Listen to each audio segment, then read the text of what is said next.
Guys, I am here, Coach Keon, with one of our team members, Bobby, and we want to talk today on entrepreneurship.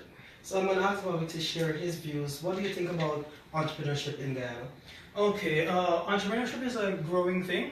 We recently saw with the Innovate Summit and with the expansion of the Guyana Innovation Network and with STEM Guyana that there's a really good raise, you could say, of public awareness in the fields. And I believe that we should really be accepting these initiatives to promote STEM and robotics and programming and machine learning and all those kind of things. So, yes, Keanu, do you have anything to say? It's very interesting, but I think we're just going to miss one too. So we're looking in the fact that we have all these innovations happening, and are you saying that there may be a lack of support for these innovations, or would you like to see them create maybe, let's say, a business incubator for this kind of support? Actually, both. I think that there's both a lack of enough initiatives, and that we need an incubator to go and do that. Sounds fantastic. And do you think that some persons might be afraid that their ideas might get stolen?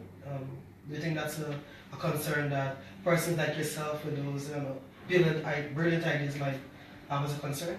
Okay, so there are persons who are worried about that concern, but I think that what is an even greater concern to those same individuals is whether or not it's even possible to expand those ideas in Guyana, because there's a lack of infrastructure per se. So it's like, yes, you would have that fear, but more importantly, is it even possible? I think that's the question we need to answer. We need to have support for, to prove to other individuals that it's actually possible to achieve their goals in Guyana.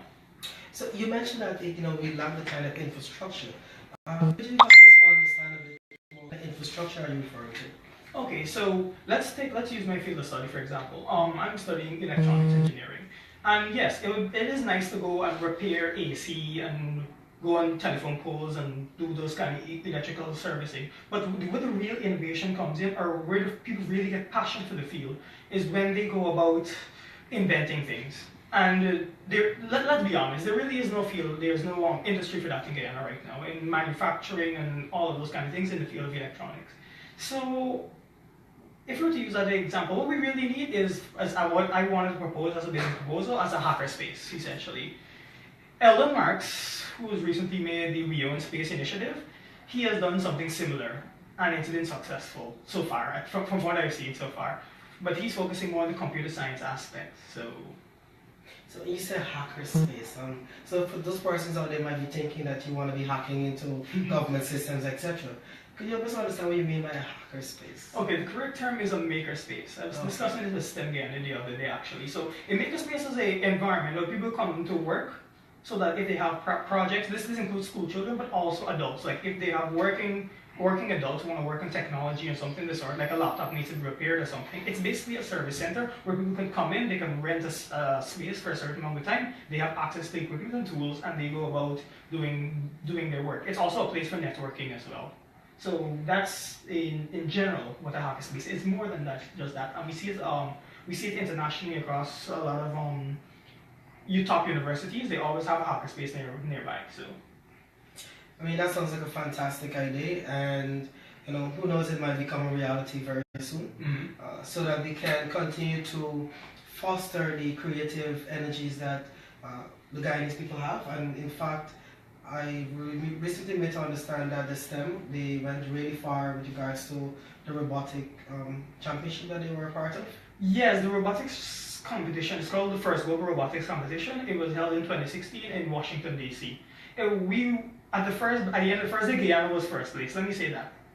Yeah, that was surprising for everyone. But we worked through it.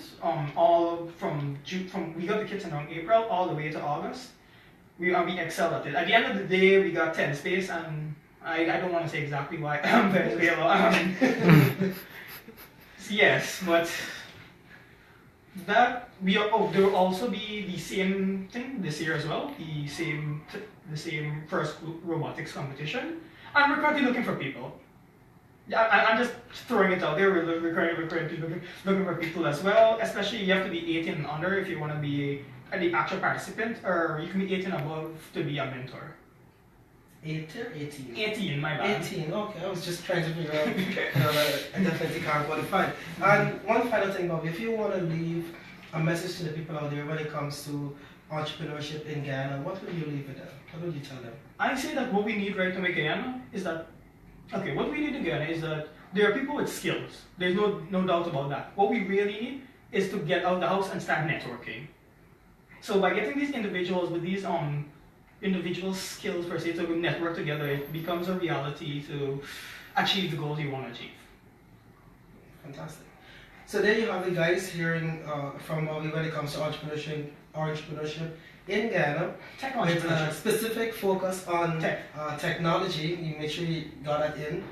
And there are different scopes and opportunities available for persons to really build this industry. And we are moving in a technological age where more and more we're seeing advancements in technology, and we want to make sure that we are equipped, educated enough to take advantage of them when they come along.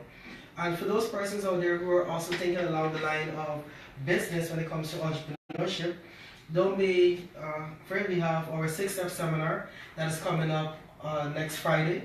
We usually have this event the third Friday in every month, and that is our way of sharing and giving snippets and tools that business owners, entrepreneurs can use to help to raise the level of their business.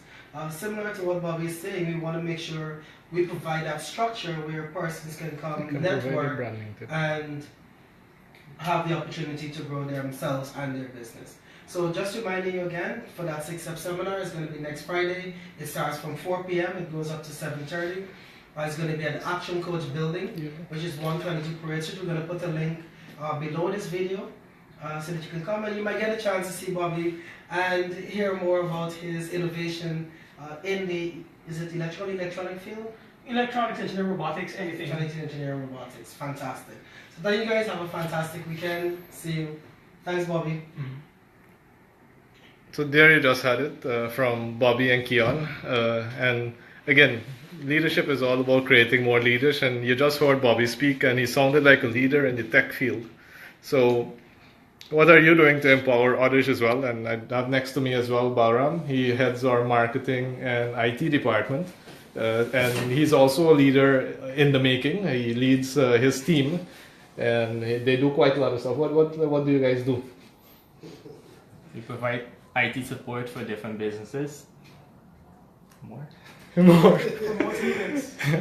have branding. They do quite a lot of stuff. They really get to know, they get to know these companies, and also, companies do a lot of good stuff in terms of delivering service to the market. But then, Balram, Bobby, Travis, they're the guys who really turn it into a graphical format, get it branded, do it with the right timing to make sure that people can really understand what these companies can offer. So I'm so happy to be able to be in a company with so many leaders, so many talented persons. Bobby said he wants to go live, so we went live. And it's just fantastic to hear him speak. Bahram is still a bit shy, but next week definitely is going to be live. Yeah, I wasn't prepared. I was put on the spot. And that is what leaders sometimes do, right? Sometimes you just have to push another leader to make that first step. And that's what we're all about. Do you get pushed enough, Bahram, or do you need some more? Yes. Right? So Bahram knows how much people get pushed. A lot of pressure. A lot of pressure, right? He's getting gray. If you look very closely, you can see the gray is coming out. But that's how diamonds are made. That's how diamonds are made. He said he wasn't prepared. You see how prepared he is, right? All right. Take care, Facebook. Bye-bye.